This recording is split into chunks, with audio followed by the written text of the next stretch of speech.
করেছেন, তারা একটাই দাবি নিয়ে গেছিলেন মেয়েটির জন্য বিচার চাইতে। তাতে কারুর কোনো দ্বিমত নেই। প্রথম দিন থেকে মাননীয় মুখ্যমন্ত্রী অর্থহীন ভাষায় বলেছেন যে আমরা প্রয়োজনে ফাঁসি চাই, ফাস্ট ট্র্যাক কোর্ট গঠন করে হলেও আমরা চাই দ্রুততার সাথে এর বিচার।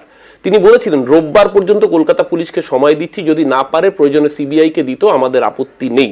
কারুর সেই নিয়ে রাজনৈতিক চাপানুতর থাকতে পারে, কিন্তু সদিচ্ছাটা নিয়ে কারুর মনেই কোনো দ্বিমত ছিল না। সমস্যাটা বাঁধল কোথায়? সমস্যাটা বাঁধল যখন রিক্লেম দ্য নাইট যে আন্দোলন একসময় 1975 সালে ফিলাডেলফিয়ায় দেখেছে, একসময় লন্ডনের বুকে দেখেছে, সেটার অনুকরণে যখন মেয়েরা রাত দখল করার আবেদন জানালেন, তখন তাতে রাজনৈতিক একটা রং লাগার সম্ভাবনা দেখা দেওয়ায় উদ্যোক্তারাই মূলত বহু জায়গায় বলেছিলেন এর মধ্যে রাজনীতি আনবেন না। এবং সত্যি কি কোনো উদ্যোক্তা ছিল এটা? না, বহু ক্ষেত্রে বিভিন্ন মানুষ উদ্যোগ নিয়েছিলেন এবং তারা অনেকে যারা রাজনীতির রং লাগাতে চেয়েছিলেন তারা কিন্তু তাদের মতো চেষ্টা করেছিলেন যাতে এটাকে রাজনীতির বাইরে রাখা যায়। আমি বিশ্বদা বলছি 99% জায়গায় রাখা গিয়েছিল। একটি জায়গায় আমি স্পেসিফিক্যালি বলছি, বাকি সমস্ত আন্দোলন সেখানে কোনো রাজনৈতিক দলের পতাকা ছিল না, কিন্তু একটি আন্দোলন, সেটি সম্পূর্ণভাবে রাজনৈতিক আন্দোলন ছিল এবং সেই আন্দোলন খুব স্পেসিফিক্যালি বলাই হয়েছিল সিপিএম এর ছাত্র, যুব এবং মহিলা সংগঠনের পক্ষ থেকে সেই আন্দোলন করা হবে। সেটি আরজি করের ধর্ণা মঞ্চ। সেখানে ঘোষিতভাবে এসএফআই, সেখানে ঘোষিতভাবে ডিওয়াইএফআই, সেখানে ঘোষিতভাবে এআইডিআর, ডিডব্লিউএ তারা আন্দোলন করেছিল। সারা রাজ্যে কোথাও যখন কোনো ইনসিডেন্ট ঘটলো না, আপনারা বিশ্বদা আপনাদের ক্যামেরাও দেখা গিয়েছে, আজকে সামাজিক মাধ্যমের যুগে যেরকম ফেক নিউজ ছড়ায় তেমনি সত্য ঘটনাও চেপে রাখা যায় না। যে বা যারা ওই মব থেকে গিয়ে ব্যারিকেড ভাঙলো এবং তারপর হাসপাতালে ঢুকে ভাঙচুর হলো, পেছনে তো ডিওএফআই এর পতাকা দেখা গিয়েছে, পেছনে তো তেরঙ্গা পতাকাও দেখা গিয়েছে। এক হতে পারে যে তাদের পদপুষ্ট লোকজন ভাঙচুর করেছে, আর নইলে দ্বিতীয় তাহলে স্বীকার করতে হবে যে তাদের আন্দোলনের উপর কোনো কন্ট্রোল ছিল না, কারণ তাদের পতাকা সামনে রেখে যদি ভাঙচুর হয় তাহলে সেই রেসপন্সিবিলিটি সেই আন্দোলনকারীদেরও নিতে হবে।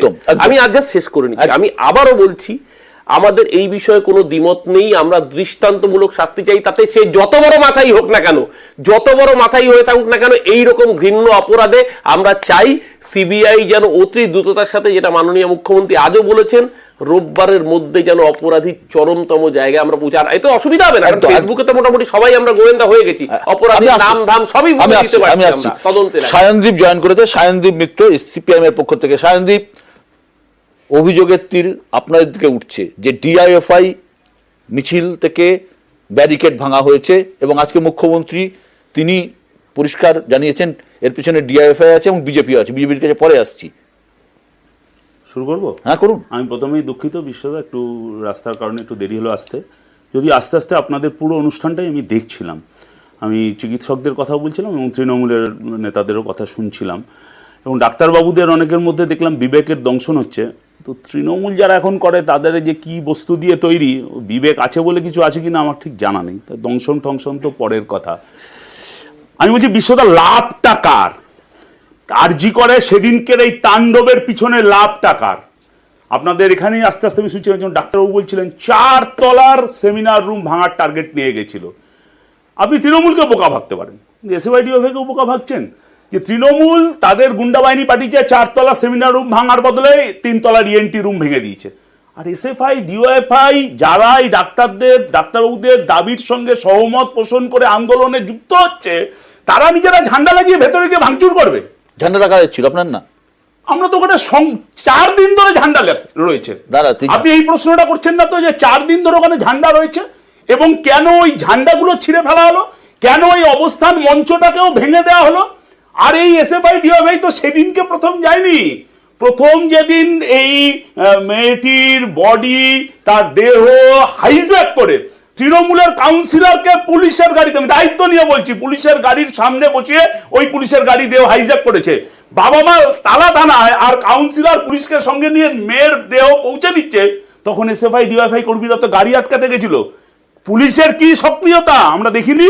তারপর দাঁড়িয়ে আমরা তার পরের দিন যখন এসএফআই ডিওএফআই আরজি করে গেটের সামনে উপস্থিত হয়েছে, কিল চর ঘুষি আপনাদের চ্যানেল দেখিয়েছে পুলিশ মারছে। সেদিন পুলিশ হাওয়া, সেদিন পুলিশ উদাও। আমি লাস্ট শেষ করব, পুলিশ কাদের কাছে আত্মসমর্পণ করে, কাদের দাপটে টেবিলের তলায় লোকায়, 11 বছর পশ্চিমবাংলার মানুষের জানতে বাকি নেই।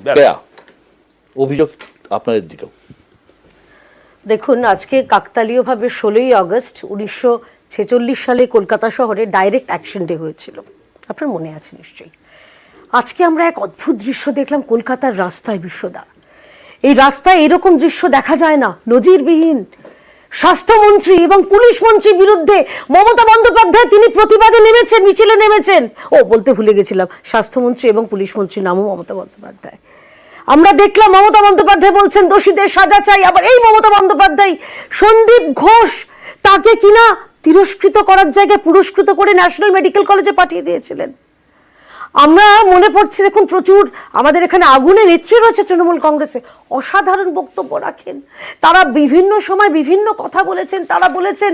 কিন্তু আজকে তারা একবারও বললেন না যে স্বজন হারানো শ্মশানে চিতা তোদের আমি তুলবো, একবারও তার মুখ থেকে শুনতে পেলাম না।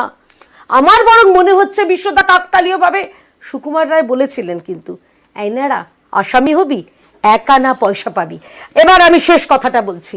দেখুন, এই যে বলা হচ্ছে মমতা বন্দ্যোপাধ্যায় তার দিব্য দৃষ্টি রয়েছে, বিনীত গোয়েল আমাদের রাজ্যের দুর্বিনীত, মাফ করবেন, বিনীত গোয়েল আমাদের রাজ্যের পুলিশ কমিশনার, তারও কি সুন্দর দিব্য দৃষ্টি রয়েছে। তিনি জানেন যে ভারতীয় ফ্ল্যাগ মানেই বিজেপি। আমি ধন্যবাদ জানাচ্ছি, এটা আমার কাছে পুরস্কার। মমতা বন্দ্যোপাধ্যায় বলেছেন ভারতীয় ফ্ল্যাগ মানে ওরা বিজেপি, আমার কাছে পুরস্কার। আমার খালি একটাই প্রশ্ন, যেটা এই ভাই রওনক বললেন, উত্তর বেঙ্গল লবি, আমি লবি টবি বুঝি না। উত্তর বেঙ্গল লবিকে দাসবাবু আছেন, কার দাস আমি সেটাও জানি না। আমার বক্তব্য একটাই, খুনি না খুনিরা, তাদের প্রত্যেকের যে সাজা হবে নাকি সঞ্জয়কে ধনঞ্জয় করার একটা পরিকল্পনা, সেটার উত্তর পেতে হবে। এবং এত আপনারা চাইছেন কাকতালীয় ভাবে যেদিন সিবিআই তদন্ত হলো বিশ্বদা, সেই দিনই ওই রেনোভেশনের প্রয়োজন পড়লো, সেদিনই ভাঙচুরের প্রয়োজন পড়লো। আসবো আলোচনায়, একটা ভাইরাল ভিডিও অন্যান্য সংবাদ মাধ্যমে নিশ্চয়ই আপনারাও দেখিয়েছেন, এবং আপনাদের ধন্যবাদও জানাচ্ছি, মানে অনবরত এটা কভারেজ করার জন্য। বলছে যারা হামলাকারী আরজি করে সেদিন রাত্রে, বলছে যে চল সেমিনার হলে চল, ওইটা থার্ড ফ্লোর আর তৃতীয় তলাটা আমরা আলোচনা আসবো ক্রিয়া, আমরা আসবো ক্রিয়া।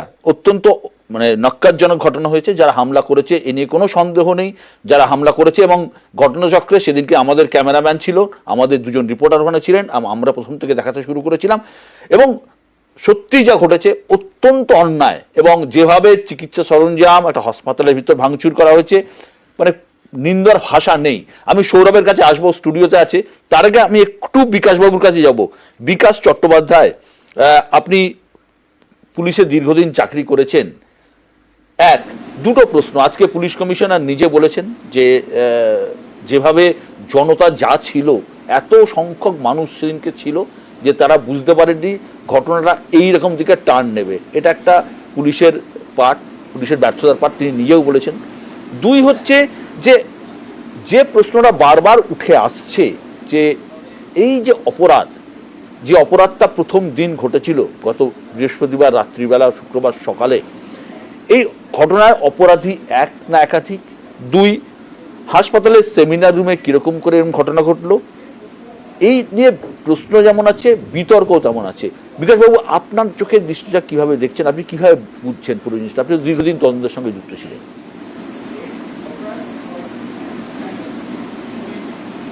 প্রথমেই বলবো যে এরকম নক্কারজনক ঘটনা যেন আর ভবিষ্যতে না ঘটে, এবং যিনি মারা গেছেন তার প্রতি আমার শ্রদ্ধা জ্ঞাপন করছি, তার বাড়ির লোকের প্রতি সমবেদনা জানাচ্ছি।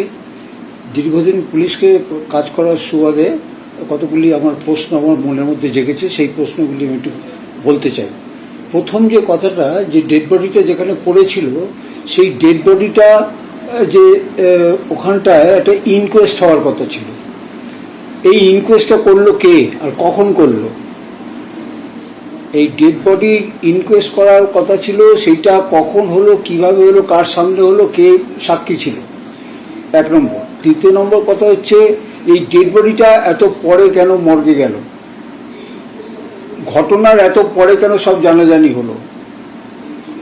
তারপরে হচ্ছে, এখন শব্দ শেষে পুলিশের ঘাড়ে যদি পড়ে, এটা তো ঠিক কথা নয়। পুলিশের দায়িত্ব ছিল নিশ্চয় মহিলাকে তার নিরাপত্তা দেওয়ার, কিন্তু সেইখানটায় পুলিশের অবশ্যই গাফিলতি আছে বলে আমার মনে হয়। এবং সেখানে তো সিসিটিভি থাকার কথা, এই সমস্ত নিরাপত্তাজনিত অনেক কিছু থাকার কথা, সেগুলো কেন ছিল না? সেগুলি থাকার কথা। আমি যখন চাকরি করেছি তখন দেখেছি আরজি করে সিসিটিভি ছিল এবং একজন সিসিটিভিটা ওই টিভির সামনে বসে ওইটাকে নজরদারি করতেন, কিন্তু এখন কেন হয় না আমি জানি না কিছু।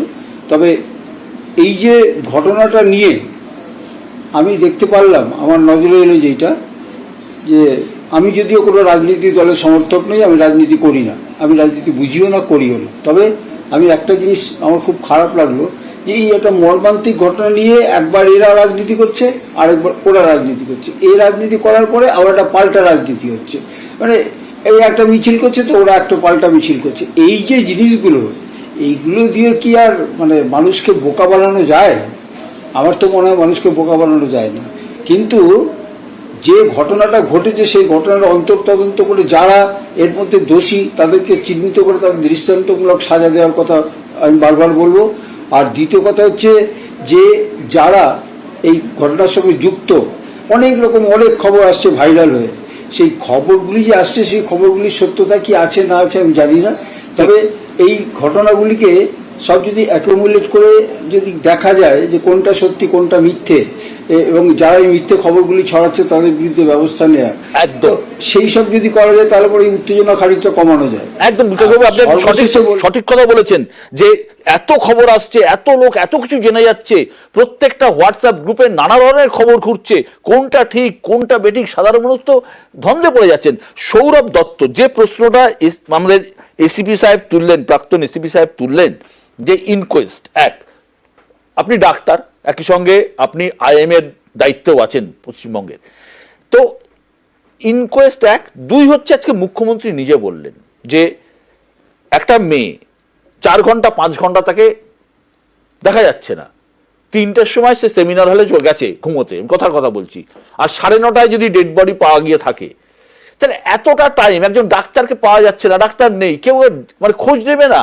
আজকে আমার অফিসের কোনো রিপোর্টার, কোনো ডেস্কের লোক বা কোনো অ্যাঙ্কার খবর যিনি পড়েন, যদি আমি 1 ঘন্টা থেকে দেখতে না পাই, আমি জিজ্ঞেস করবো কোথায় গেছে, তার বস তাকে জিজ্ঞেস করে কোথায় গেছে, এটা তো সরকারি সিস্টেমের মধ্যে আসবে। কিভাবে দেখছেন?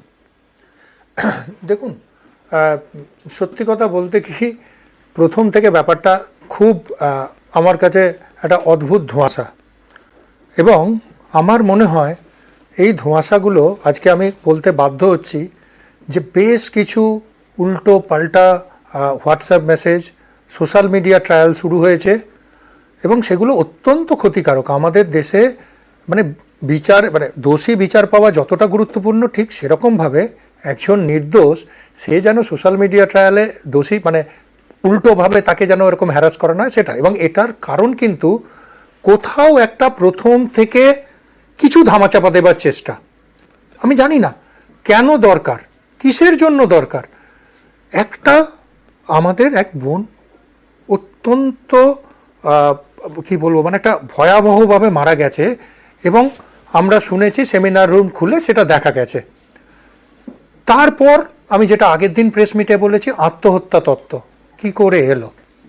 দ্বিতীয় কথা, যে ধরুন আমি আজকেই দেখছিলাম, আজকে একটি নিউজ পেপারে বাংলা সংবাদ মাধ্যমে, যে এক উত্তরবঙ্গ লবির এক ডাক্তার, তিনি নাকি ঘটনাস্থলে গেছেন এবং সেই রুমে তাকে চেয়ার পেতে বসিয়েছেন প্রিন্সিপাল, অ্যাকর্ডিং টু, আমি সত্যি মিথ্যা জানি না, আমার পক্ষে বলা সম্ভব না, কিন্তু যখন তিনি সরকারি সিস্টেমের মধ্যে আছেন, তিনি, আমি জানি না, উত্তরবঙ্গ লবির আমাদের একটা ইন্ডিয়ান মেডিকেল অ্যাসোসিয়েশনের তো সবাই মেম্বার, তার একটা হোয়াটসঅ্যাপ গ্রুপ আছে। সেদিন আমি একটা হোয়াটসঅ্যাপ পাই, এবং তাতে আমি নাম করে বলছি, আমার কোনো লুকানোর নেই, হোয়াটসঅ্যাপে ডক্টর সুশান্ত রায়, তিনি ওয়েস্ট বেঙ্গল মেডিকেল কাউন্সিলের ভাইস চেয়ারম্যান, অত্যন্ত গুরুত্বপূর্ণ পোস্ট। তো তিনি লেখেন যে আমি, মানে অনেকের সাথে তারও নাম দিয়ে, যে এরা সবাই স্পটে রয়েছেন এবং দেখছেন। আমার প্রথম কথা, ওয়েস্ট বেঙ্গল মেডিকেল কাউন্সিলের ভাইস চেয়ারম্যানকে কি গভর্নমেন্টের কেউ বলেছিল যে তুমি মার্ডার ওখানে যাও, ওখানে একটা হয়েছে, উনি কেন গেলেন? ওনাকে কে ডেকেছিল? ওনাকে ডাকার কারণটা কি?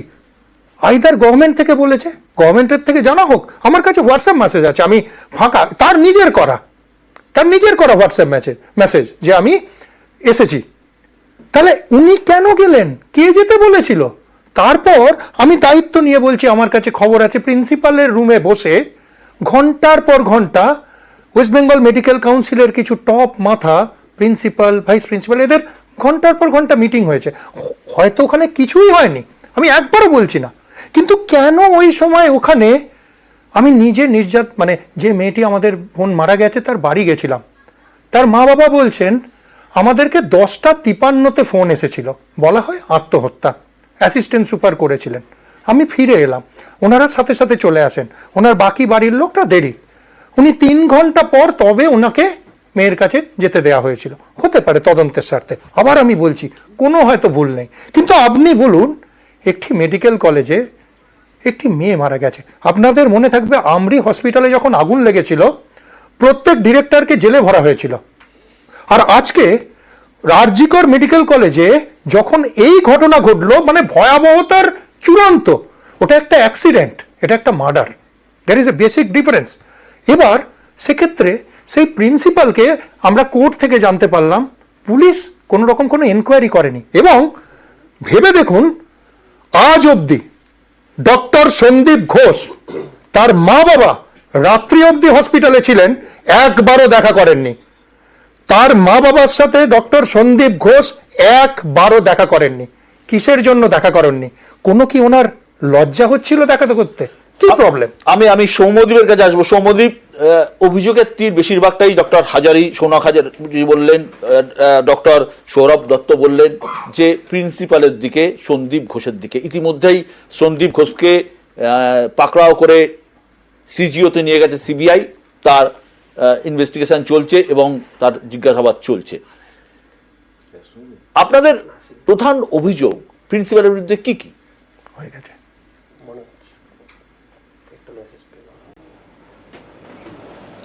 দেখুন, আমরা যে শুরুতেই বলেছিলাম যে প্রিন্সিপাল স্যার, যিনি একজনের ফাদার অফ দ্য ইনস্টিটিউশন, যে কোনো ইনস্টিটিউশনে তাদের যেরকম অ্যাটিটিউড হওয়া উচিত, যেরকম দৃষ্টিভঙ্গি বা যেরকম সহানুভূতির সাথে বিভিন্ন বিষয়কে দেখা উচিত, এই ক্ষেত্রেও আমাদের মনে হয়েছে যে সেটা ছিল না।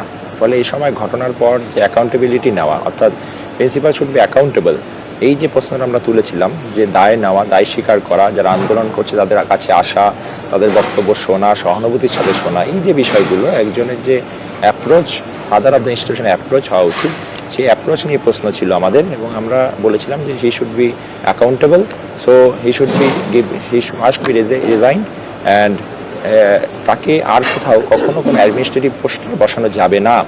এবং তার বিরুদ্ধে যে আরও বিভিন্ন অভিযোগ রয়েছে, যেমন কলেজের মধ্যে গণতান্ত্রিক পরিবেশ, সেখানে গণতন্ত্রের কণ্ঠ, প্রতিবাদী ভাষা, সেটাকে দমন করা, সেটা আপনারা জানেন, সেরকম অভিযোগও রয়েছে। এই ক্ষেত্রে আমাদের মূল অভিযোগটা ছিল যে সেই শুড বি অ্যাকাউন্টেবল, তাকে দায় নিতে হবে, দায় স্বীকার করতে হবে। সেই দায় স্বীকার তিনি করেননি, এবং তাকে ক্ষমা চাইতে হবে এবং তাকে রেজিগনেশন দিতে হবে। সেই দাবিটা আমাদের অ্যাচিভ হয়েছে আন্দোলনের চাপে। ফলে এখন দাবি করছি যে জাস্টিস, বিচারের দাবি করছি, এবং সেই সঙ্গে নিরাপত্তার দাবি করছি, যেটা আপনারা দেখলেন যে নিরাপত্তা দিতে প্রশাসন সম্পূর্ণ ব্যর্থ, পুলিশ প্রশাসন সম্পূর্ণ ব্যর্থ। সেদিন যখন ঘটনা হয়, আমরা যখন ছিলাম, পুলিশ কার্যত তাকিয়ে দেখেছে আমাদের উপর আক্রমণ হচ্ছে। সৌম্যদীপ, আপনি এই জায়গা থেকে বলুন, আপনার কি মনে হয়, সৌম্যদীপ, আপনাদের কি মনে হয় এই হামলার নেপথ্যে বড় কোনো উদ্দেশ্য রয়েছে, নাকি স্রেফ উত্তেজনার বশে এই ঘটনা ঘটানো হয়েছে? না, স্রেফ উত্তেজনার বশে এই ঘটনা ঘটানো হয়েছে বলে আমাদের তো মনে হচ্ছে না। কারণ যেভাবে তারা এসেছিল, খুব উত্তেজনার বশে এটা হতে পারে না। উই ওয়ান জাস্টিস বলতে বলতে কেউ ঢুকে গিয়ে হাসপাতালে ভাঙচুর করতে পারে না। যারা উই ওয়ান জাস্টিস বলে, যারা এরকম একটা নৃশংস ঘটনার জন্য বিচারের কথা বলে, তারা কখনো একটা হাসপাতাল, যেটা সরকারি হাসপাতাল, সাধারণ মানুষের ট্যাক্সের টাকায় তৈরি, যেখানে ইমার্জেন্সি স্টোর রুমের মধ্যে, ফ্রিজের মধ্যে দামি দামি ওষুধ, কয়েক হাজার লক্ষ লক্ষ টাকার ওষুধ থাকে,